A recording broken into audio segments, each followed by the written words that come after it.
It cannot be a kind of divorce situation. No, it's purely professional. It's purely professional.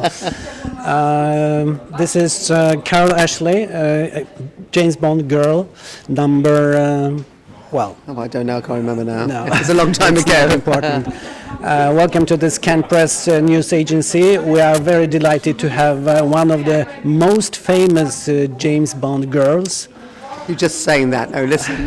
Well, no, I did two, which is something, but the parts wanted to see it. It's a big achievement. Yes. Once you're a Bond girl, you're a Bond girl forever. So it's great, and I was very lucky.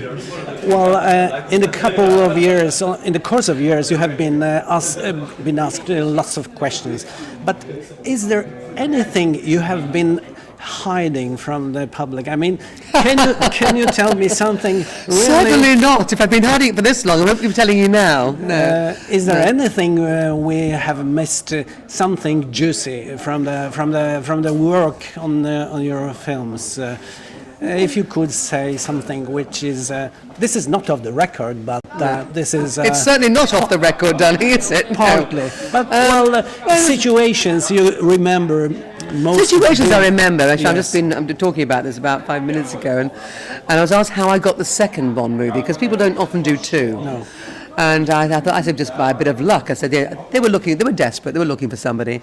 And what happened was I came back off tour from doing Octopussy. I went around the world on tour, which was fantastic. And I got back home, and I was sharing a house with a friend of mine who had a cat. And I was cleaning the cat litter out, thinking I've just been on tour in the most beautiful hotels, most wonderful parties, premieres and whatever. And now I'm cleaning the cat litter out, doing the laundry.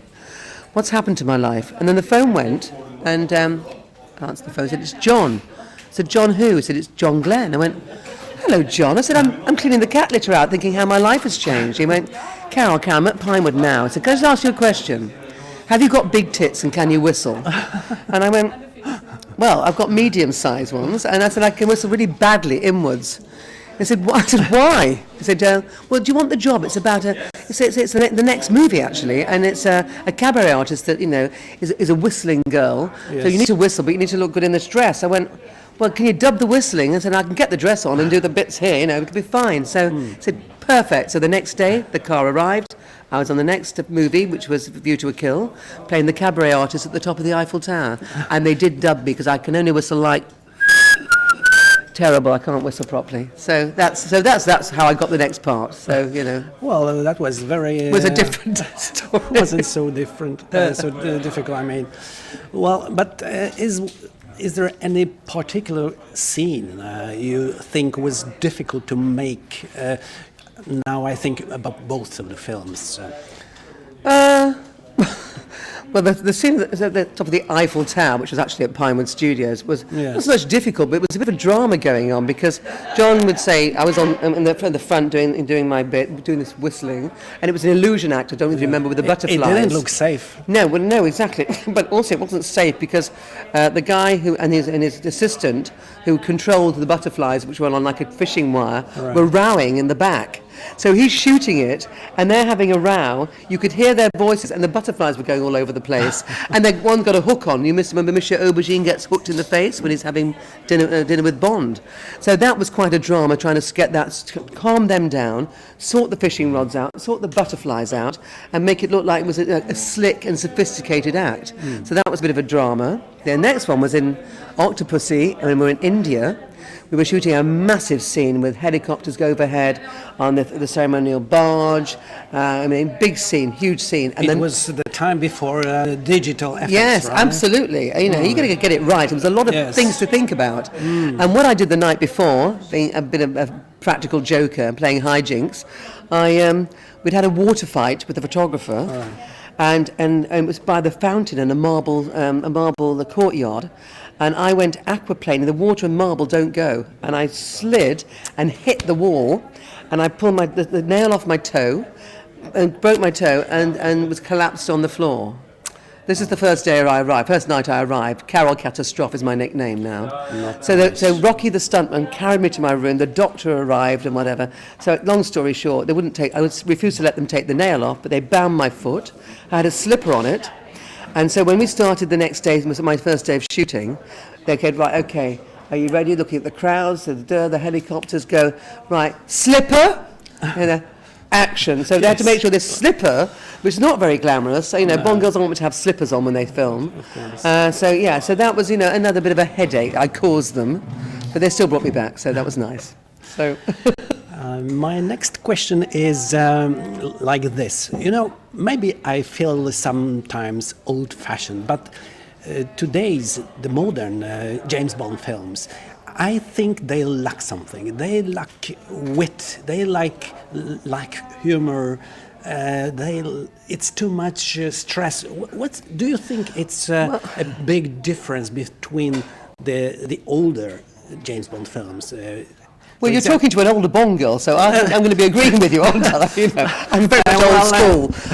I loved it in my time. It wasn't so PC. Today's it's different. It's changed. It's evolved with the times, though. I think they're pretty smart about what's going on out there and what works and what people like or what's acceptable. Things change. Things do change. Don't forget, I made it 30-something years ago, dare I say. There is still humour in it. It's different. I think I quite like, because I'm a bit of a rebel anyway, about being not too PC, because I think you start to lose it if you're treading around everything. In fact, you find it upsetting anybody. I'm not that PC. No. I mean, I'm respectful and never be hurtful, but you've got to have a little bit of leeway to be playful, I think I'm glad I did it when I made those movies. It was a really fun time, and I was very lucky to be part of it. But I think they've had to move on and change with the times, as the Bonds are all very different as well. Yes. And they play it in a very different way, and each one brings something to the role and something to the franchise. And I'm sure for people now who are younger than us, we are very young. and there are many, well, mentally I'm still 12, in an old shell. It's difficult for me. But for them, they probably love it as it is. Each era loves, we all say, in my day, as my friend's daughter goes, what you mean, in the Tudor times, or when they invented fire. Were you there when they invented fire? That kind of thing. Yeah. So I think we just adapt to the times, and let's face it, they're going to be doing something right. The most, the most successful franchise in the film industry. So I think they're getting it right, don't you? I think they've got it right, actually. Well, yes, but I still miss You miss Sean Connery and Roger Moore. Roger was... Lots of people do it. Well, you know something? They were, I guess, Sean was the original, and Roger was a very popular Bond as well. Right. And that was my Bond.